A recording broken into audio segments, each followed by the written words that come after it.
तो भैया सवाल ये है कि रज़ाग्राफ़ी क्यों, और चैनल का नाम रज़ाग्राफ़ी क्यों, और आखिर रज़ाग्राफ़ी को ज़रूरत क्या कि वो रज़ाग्राफ़ी बने। बहुत सारे सवाल, ओफ़ो इतने सारे सवाल हैं लोगों के कि जवाब देना काफ़ी मुश्किल है। लेकिन आप लोग हमारे चाहने वाले हैं तो सोचा कि धीरे धीरे धीरे धीरे जब भी थोड़ा थोड़ा वक्त होगा तो इस बीच में जो है आपको हम रज़ाग्राफ़ी की कहानियाँ भी बताते रहेंगे कि रज़ाग्राफ़ी को रज़ाग्राफ़ी कब बनना पड़ा और क्यों बनना पड़ा। तो भाई साहब कहानी कुछ ऐसी है कि आपका ये रज़ा, मोहम्मद रज़ा डिग्री वाला आदमी है और मीडिया से गहरा ताल्लुक़ हमारा पहले से था। लेकिन दोस्तों होने कुछ ऐसा लगा कि हमको लगने लगा कि हमारी संस्था और हमारा चैनल भी जहाँ पर हम काम कर रहे हैं अब ये भी ससुरा सच नहीं दिखा रहा है। ये हम फील कर चुके थे 1.5 साल पहले ही। लेकिन किसान आंदोलन के बाद और लॉकडाउन के दौरान ये क्लियर हो गया पूरी तरह से मुझे कि भैया मामला तो बड़ा ख़राब है, कुछ भी हो सकता है। आइए झूमर की रोशनी में और कुछ आपको बताते हैं। मामला भाई साहब कुछ ऐसा हुआ कि लॉकडाउन के दौरान जब वर्क फ्रॉम होम मिला और वर्क फ्रॉम होम मैं भाई घर से बैठ के करने लगा और वहाँ से हमें जो रिपोर्ट्स मिलती थी उन रिपोर्ट्स में कटौती होने लगी। मैंने कहा यार ये ख़बर क्यों काटी जा रही है। फिर बहुत सारी चीज़ें उस वक्त कोरोना के दौरान खुलकर मोदी के समर्थक, भाजपा समर्थक लोग करने लगे। वो एकदम पानी सर से ऊपर चला गया। अब लोगों को लगता है कि यूट्यूबर बनना आसान है और यूं ही उठे, कैमरा उठाया और 4 बातें बोली और लग काम कर गया तो आप हिट हो गए। नहीं मेरे दोस्त, अगर आपको कामयाब होना है ना तो एजुकेशन ज़रूरी है, पढ़ाई ज़रूरी हो। ज़रूरी नहीं कि आपका जो है प्रैक्टिकल अच्छा है तो आपकी थ्योरी की ज़रूरत नहीं है, आपको थ्योरी पता होनी चाहिए। और ये जो चीज़ें मैं आपको अब बता रहा हूँ अनस्क्रिप्टेड पे, अगर आप एक यूट्यूबर बनना चाहते हैं तो ये आपके लिए बेहद ज़रूरी है। मेरी बातें इनको हवा में मत छोड़िएगा। तो दोस्तों भले ही मजाक मजाक में बता रहा हूँ लेकिन काफ़ी गहरी बात बता रहा हूँ क्योंकि यहाँ प्रोफेशनल होने का हमारा मन नहीं कर रहा है। हम अपने प्रोफेशनल चैनल रज़ाग्राफ़ी का प्रोफेशनल नहीं होते तो हम यहाँ क्या होंगे यार, हैं क्यों गांधी जी सही कह रहे हैं। हाँ गांधी जी हमारे, love you Gandhi ji.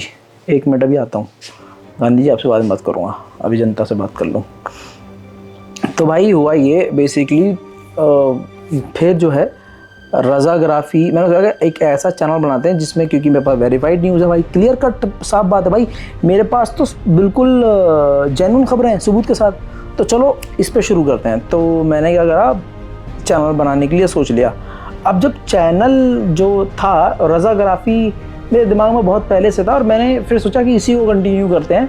Because मैंने सोचा अगर कोई जैसे कि न्यूज़ के नाम से रख दूँगा कि रज़ा न्यूज़ या नेशन न्यूज़ या द न्यूज़, ऐसा कुछ भी XYZ आपके दिमाग में भी आएगा। मैंने कहा यार फिर मेरी एक कैटेगरी डिसाइड हो जाएगी कि ये न्यूज़ चैनल है। मैंने सोचा नहीं, जैसे अलग अलग तरह की ग्राफ़ी होती हैं, आपने देखा होगा साइंस में, और अलग अलग जगह इस तरह की यूज़ होते हैं ग्राफ़ी, और ये ग्राफ़ी और वो ग्राफ़ी। मैंने कहा यार मैं क्या करूँ, मैंने कहा यार रज़ा इस चैनल पर जो कुछ करेगा वो रज़ाग्राफ़ी होगा। मैं अपनी ग्राफ़ी करूँगा, जो कुछ करूँगा जो मेरे दिमाग में आएगा, जो मेरी जहनियत में होगा, जो मैं जनता के लिए करना चाहूँगा, अपने लोगों के लिए, अपने देश के लिए करना चाहूँगा। अब वो चाहे व्लॉग हो, अब वो चाहे न्यूज़ हो, चाहे वो फेक न्यूज़ एक्सपोज हो, या कोई भी शो हो, मैं कुछ भी करूँगा अपने चैनल पर वो रज़ाग्राफ़ी होगा। मैं टैग लेके नहीं घूमा कि न्यूज़ चैनल है, क्योंकि न्यूज़ चैनल भाई इतना बदनाम हो चुके हैं। तो मैंने सोचा कि नहीं यार, न्यूज़ चैनल तो कम से कम एटलीस्ट मैं नहीं बनाऊँगा, न्यूज़ चैनल का नाम नहीं दूंगा। तो ये सब हो गया। तो फिर ये सोचने के बाद मैंने नाम रखा रज़ाग्राफ़ी। और उसके बाद जो है लोगों को लगता है कि मेहनत नहीं है, मेहनत नहीं है और मेहनत नहीं है। तो मैं आपको बता दूं कि इसमें मैंने इतनी मेहनत करी है। 2 साल पहले, 2 साल हो चुका है कंप्लीट, जब ये फर्स्ट लॉकडाउन लगा था बहुत मुसीबत थी, बहुत परेशानी थी। लोग बहुत आसान समझते हैं, बहुत उस वक्त कोरोना के टाइम एक तरफ कोरोना है, लॉकडाउन है, और मेरी ज़िंदगी आसान नहीं रही है, बहुत मुश्किल रही है। उस दौरान जो है सैलरी जो है हाफ़ मिलती थी, अच्छी खासी सैलरी थी लेकिन हाफ़ मिल रही थी। तो जिस इंसान की अच्छी खासी सैलरी होती है, खर्चे उसकी तनख्वाह के हिसाब से होते हैं। घर वालों को पैसे देना, अपने खर्चे निकालना काफ़ी मुश्किल हो रहा था। तो मुझे पता था कि यूट्यूब पे मैं कुछ कर नहीं पाऊँगा, बिकॉज़ यूट्यूब ऐसा नहीं है कि आज मैं वीडियो डालूँगा तो 4 महीने बाद पैसा आना शुरू हो जाएगा। ये बात मुझे अच्छे से पता थी, लेकिन एक गुस्सा था फेक न्यूज़ को देखकर।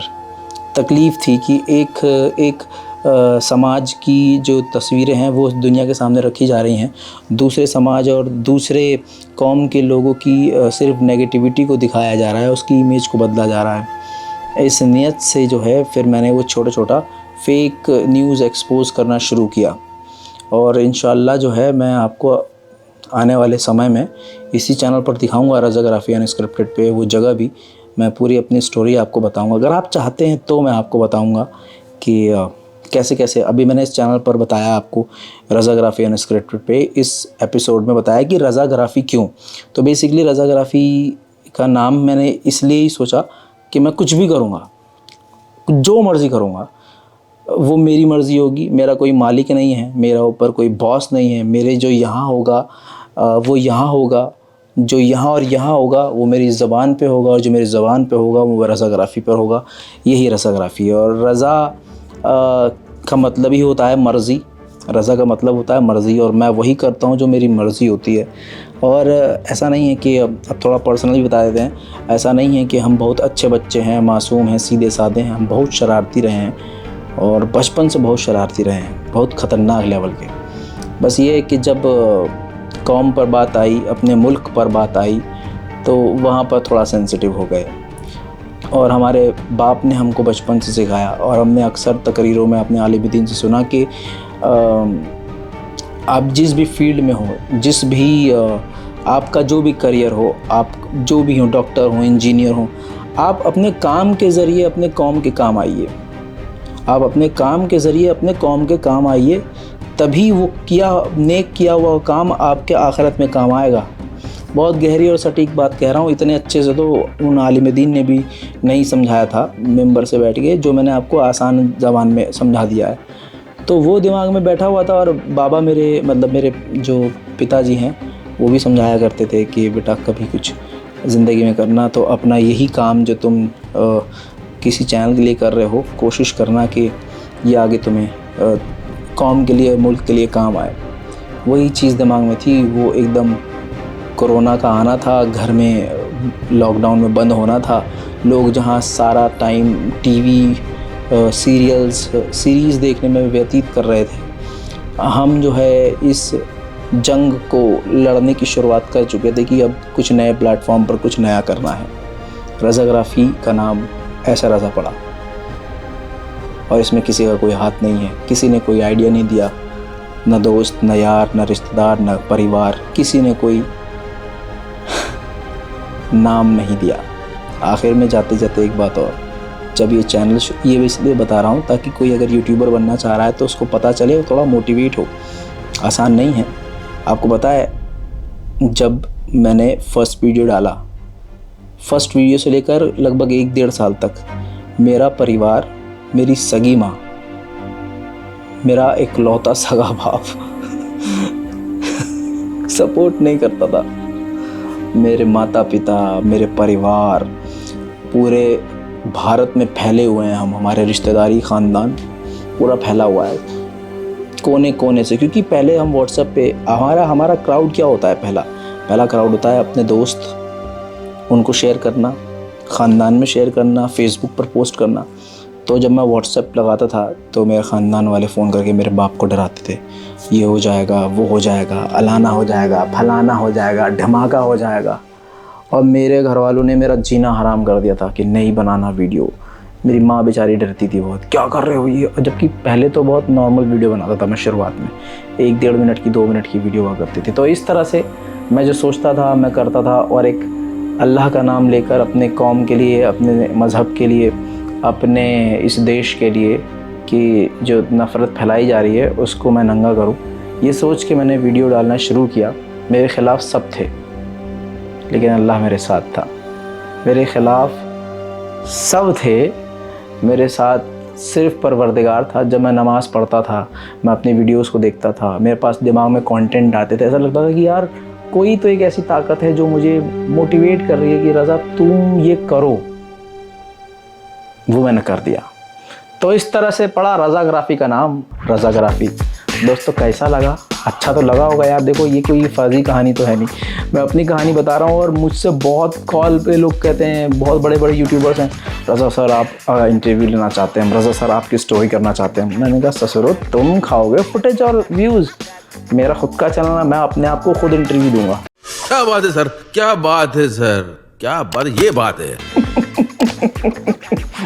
तो दोस्तों चैनल को इसको भी सब्सक्राइब कर लीजिए, आगे बहुत मज़ेदार चीज़ें बताने वाला हूँ। जय हिंद।